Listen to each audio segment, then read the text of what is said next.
कि माननीय शिक्षकगण एवं मेरे प्यारे दोस्तों, आप सभी को मेरा प्रणाम।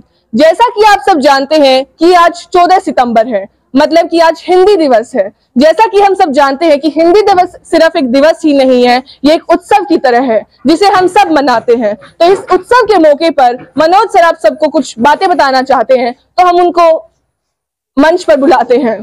तालियां। आदरणीय प्राचार्य जी, मेरे साथी शिक्षकगण और प्यारे बच्चों, जैसा कि आपकी सहपाठिनी ने बताया कि आज हिंदी दिवस है, इसके बारे में आपके साथी आपको बहुत सारा बताएंगे कि क्यों मनाया जाता है। इस डिटेल में मैं नहीं जाना चाहता।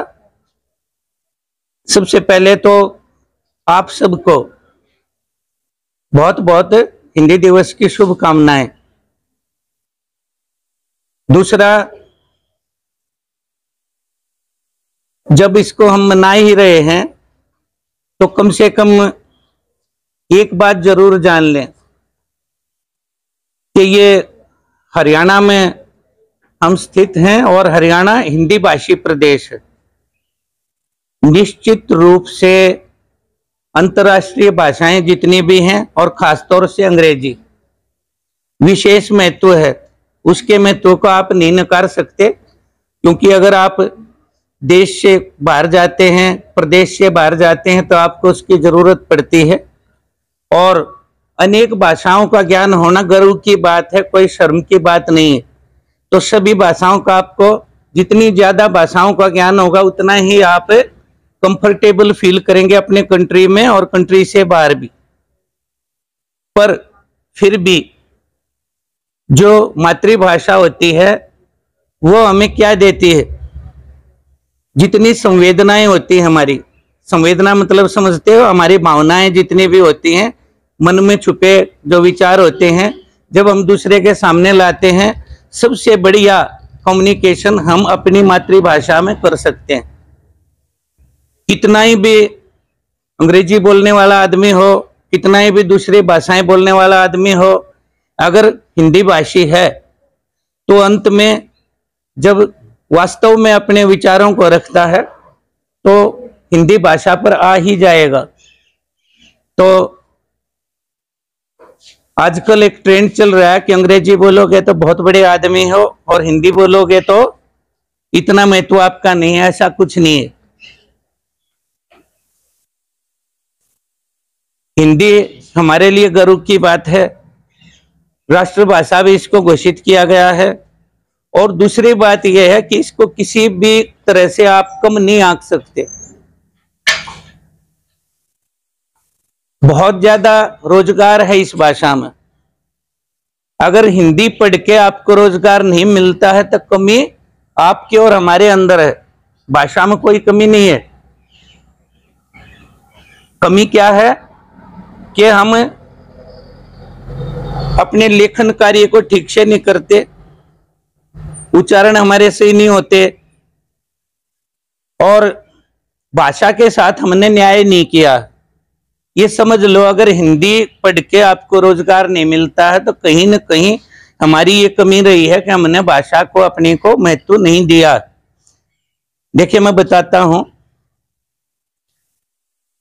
लगभग कंट्री में बाढ़ आई हुई है। धारावाहिक सीरियल देखते हैं, मैक्सिमम लोग देखते हैं, हमारे टीचर्स भी देखते हैं, बच्चे भी देखते होंगे, आपके माँ बाप भी देखते होंगे।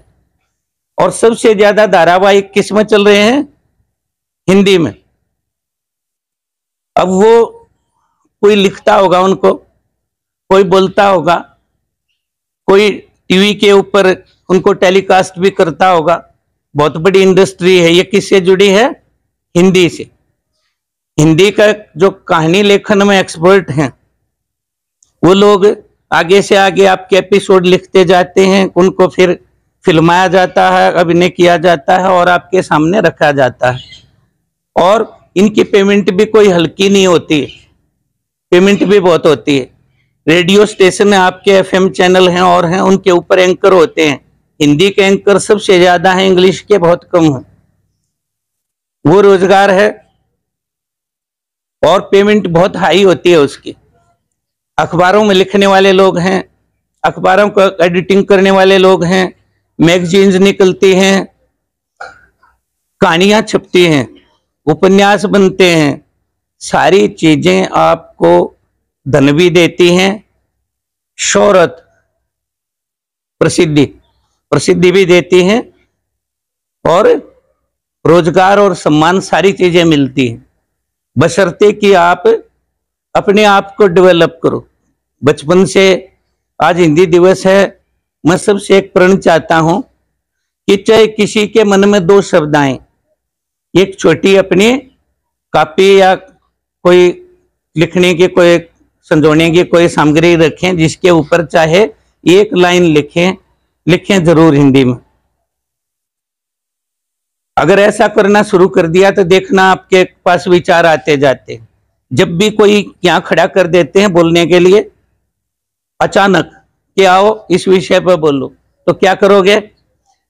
दो लाइन जल्दी जल्दी बोलते हैं, बड़ी जो है सोच के आते हैं वहां से कि ये बोलना शुरू करूंगा मैं, और उसके बाद विचार समाप्त हो जाते हैं आपके। क्यों समाप्त होते हैं? और जैसे स्टेज से उतरोगे फिर आने लगेंगे मुझे ये बोलना चाहिए था, ये बोलना चाहिए था, ये बोलना चाहिए था।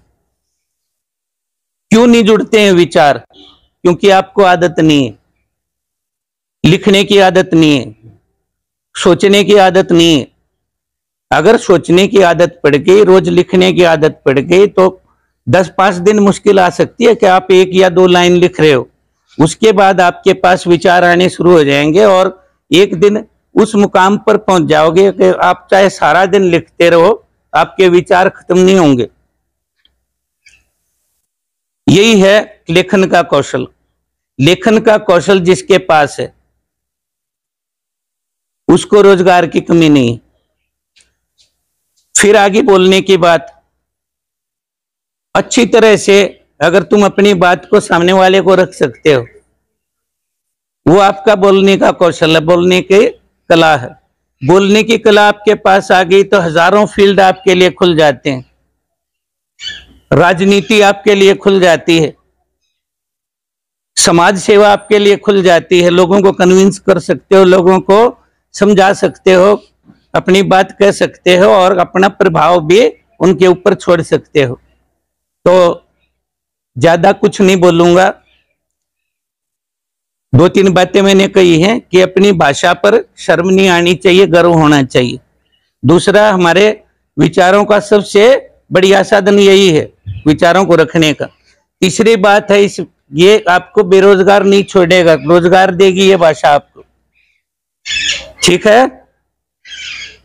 और चौथी बात मैंने कही है कि बोलने और लिखने के ऊपर जोर डालो। विचारों को व्यक्त करने की शक्ति बोलने से आती है, लिखने से आती है, ठीक है। तो सोचने की आदत डालो ताकि ज्यादा से ज्यादा विचार आपके दिमाग में आए, आप बोल सको, आप लिख सको, आप अपनी बातें कह सको, समाज में काम कर सको। एक बार फिर सारे स्टाफ को, आदरणीय प्राचार्य जी को और अपने प्यारे बच्चों को हिंदी दिवस की बहुत बहुत शुभकामनाएं। धन्यवाद।